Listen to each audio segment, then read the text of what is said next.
Hola, bienvenido a Peace of Mind, alcanza la libertad empresarial. Soy Alexis Cami de TrustValue Partners. Yo estuve a punto de estudiar medicina. Durante los primeros 4 años de ingeniería civil, cada año pensé en cambiarme. Si bien en esa época mi estómago me decía que tenía que ir por medicina, en ese tiempo no seguí lo que te decía en el episodio 34, pues no lo escuché lo suficiente. Estudié ingeniería y la verdad es que no me gustó. Fue por eso que decidí seguir estudiando, para encontrar algo que me gustara más. Así fue como luego hice un máster en economía y más tarde me fui a Boston para hacer un MBA en el MIT. Me tomó mucho tiempo encontrar algo que realmente me apasionara. De hecho, recién lo estoy haciendo desde que fundé TrustValue Partners hace pocos años. Mi hijo mayor está estudiando medicina, así que estoy disfrutando sus pasos como si fueran míos. Hablando de medicina, siempre me ha sorprendido lo increíble del cuerpo humano. De hecho, si uno medita sin prejuicios en su perfecta complejidad, es difícil creer que sea producto simplemente del prueba y error. Es tan improbable su perfección que es difícil no asociarlo a un origen divino. El otro día leía un artículo con algunos datos impresionantes sobre los distintos órganos que tenemos. ¿Sabías, por ejemplo, que tu estómago crea un nuevo recubrimiento cada 3 o 4 días para evitar que se digiera a sí mismo? Tus pulmones tienen 700 millones de alvéolos. Tus intestinos, 1 kilogramo de bacterias. Tu hígado desempeña más o menos 500 funciones distintas. ¿Y sabías que si el ácido de tu estómago tocara tu piel, le haría un hoyo por la quemadura? Tu hígado es el único órgano que se puede reproducir por completo a sí mismo. Desde el nacimiento a la muerte, tu cuerpo pasa de tener 300 huesos a solo 206. Cuando escuchas música, tu corazón tiende a sincronizarse con el ritmo. Tienes más de 160.000 kilómetros. ¿Escuchaste bien? 160.000 kilómetros de vasos sanguíneos en tu cuerpo. Bueno, y esta no es muy buena para mí. La nariz y la oreja nunca dejan de crecer. Además, tu piel desprende del orden de 600.000 partículas cada hora y produces 1,7 litros de saliva al día. Tus pulmones inhalan más de 2 millones de litros cada día. Así que imagínate lo impresionante que es el cuerpo. Y te podría seguir contando más cosas impresionantes, pero ¿por qué te estoy hablando de órganos hoy día? Te hablo de órganos porque una empresa es una organización viva, parecida en varios sentidos a un cuerpo humano. Así como en el cuerpo hay distintos órganos en donde cada uno desarrolla una actividad crítica distinta, con células especializadas, trabajando en distintos tiempos y ritmos, en las empresas es igual. Cada departamento, como el logístico, el financiero, el comercial, etc., tiene una función específica y todas son requeridas. El tema es que a veces en esos departamentos o áreas se desarrollan microculturas específicas, distintas a la general de la organización, lo que pueden llegar a convertirse en verdaderas empresas dentro de las empresas.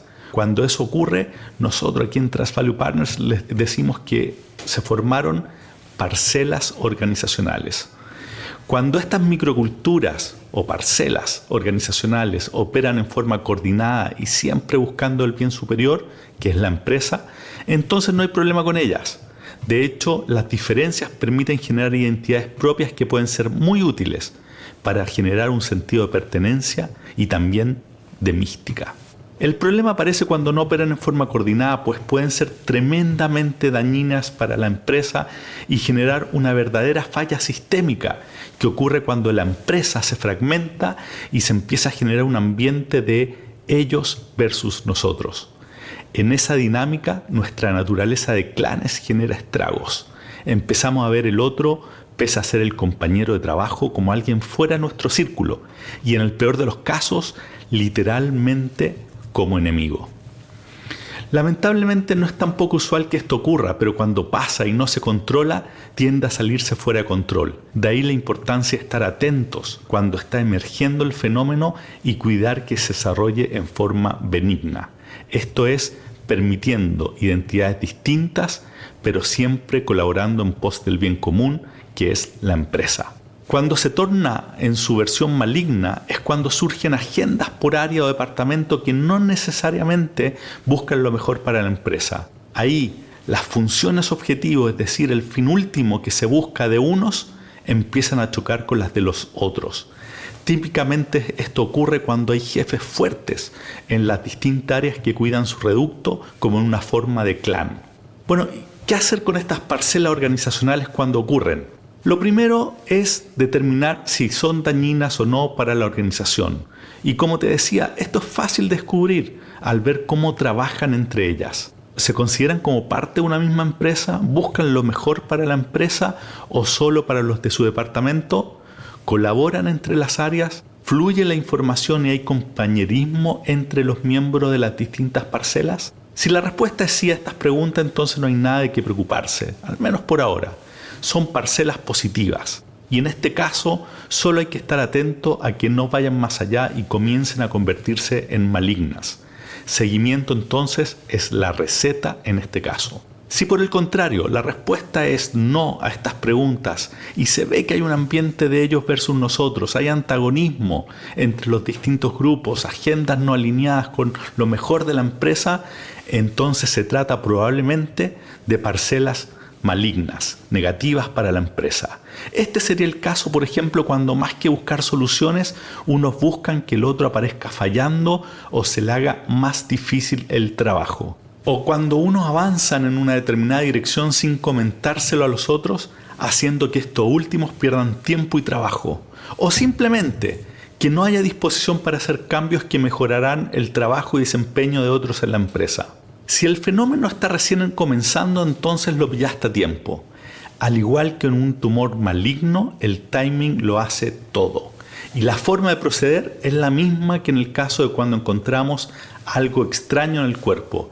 Hay que eliminarlo lo antes posible. ¿Y cómo se elimina? Primero declarando con absoluta claridad que vas a tener tolerancia cero con este tema.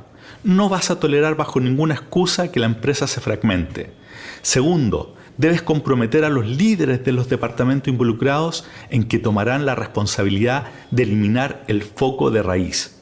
Y tercero, acordando e implementando medidas concretas para solucionarlo. ¿Qué tipo de medidas? Por ejemplo, adoptar un discurso unificador, hacer lo que hablábamos en el episodio 7, esto es tener la pregunta permanente en las discusiones de qué es lo mejor para la empresa, generar grupos de trabajo interárea, rotar personal entre los distintos departamentos y, por supuesto, desarrollar actividades de team building que siempre ayudan mucho. ¿Qué pasa si el problema ya está completamente instalado y las medidas que te decía recién no son suficientes? Entonces estás ante un caso mucho más complejo que probablemente requerirá de medidas más serias. Y no será fácil, pues probablemente los líderes involucrados tendrán harto poder dentro de la organización, ya sea porque manejan áreas críticas, a veces incluso con un buen desempeño en su área, o porque sus subalternos están aglutinados en torno a ellos. Además, es probable que haya poca credibilidad de cambio en la organización, así que para producir el cambio que estamos hablando se requerirá de medidas bien serias. ¿Como cuáles? En ocasiones se puede alinear a estos jefes de estas parcelas dañinas a través de que la organización vea que alguien nuevo, que puede ser un director de la empresa o un asesor especializado como nosotros mismos o un socio nuevo, tome el control de la situación y muestre convencimiento de llegar a las últimas consecuencias para generar el alineamiento. Así habrá alguien nuevo con poder y con sangre fría para tomar las medidas que sean necesarias. La organización debe leer una advertencia clara. El que no se alinea saldrá de la organización tarde o temprano. Si esto no es posible o no resulta, entonces no te quedará otra que empezar a despedir y reemplazar a los jefes díscolos. En la mayoría de los casos esto va a tener que ocurrir, pues es difícil reformar jefes que ya están en esta dinámica. Así es probable que no quede más remedio que empezar a hacer cambio de los gerentes o jefes involucrados. Sé lo que estás pensando, que es muy caro, que no tienes con quién reemplazarlo o que vas a poner en riesgo incluso el negocio completo. Probablemente tienes razón, puede ser caro, difícil de hacer o incluso riesgoso. Pero lo que tienes que saber es que si no lo abordas ahora, tarde o temprano tendrás que hacerlo y el costo solo sube en el tiempo. ¿Cómo se empieza? Bueno, Este es uno de los procesos más delicados a hacer, pues hay que cuidar bien el timing y controlar los riesgos. La recomendación es que vayas paso a paso y que partas sacando de a uno de esos líderes. ¿Cuál primero? El que menos te asuste y cueste cambiar. Espera el momento adecuado, que para unos puede ser cuando están yendo bien las cosas y para otras puede ser cuando la actividad esté baja, y procede. Ahora bien, el reemplazo que traigas tienes que ponerle como una de las metas a conseguir el de avanzar en generar unidad en torno a la empresa. Para eso, ocupa la metodología que hablamos en el episodio 38 e incluye dentro de los qué y cómo este objetivo específico. Si tienes suerte, haciendo un primer cambio, el resto verá que estás hablando en serio y se van a alinear. Si ello no ocurre, sin embargo, tendrás que avanzar con el siguiente cambio y no parar hasta que se acabe la fragmentación.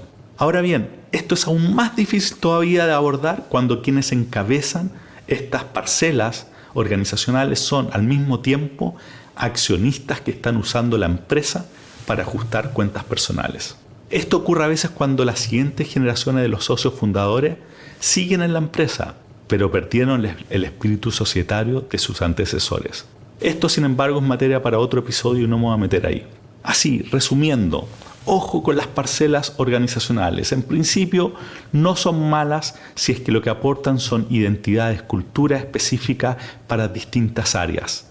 Pero cuando estas parcelas se empiezan a convertir en malignas, es decir, cuando empiezan a trabajar no en forma coordinada y no en pos del bien de la empresa, entonces te tienes que ocupar y lo antes posible. Si lo estás pillando al principio, es más fácil, páralo de enseguida con el discurso, alineando a los jefes a cargo y haciendo actividades interarias.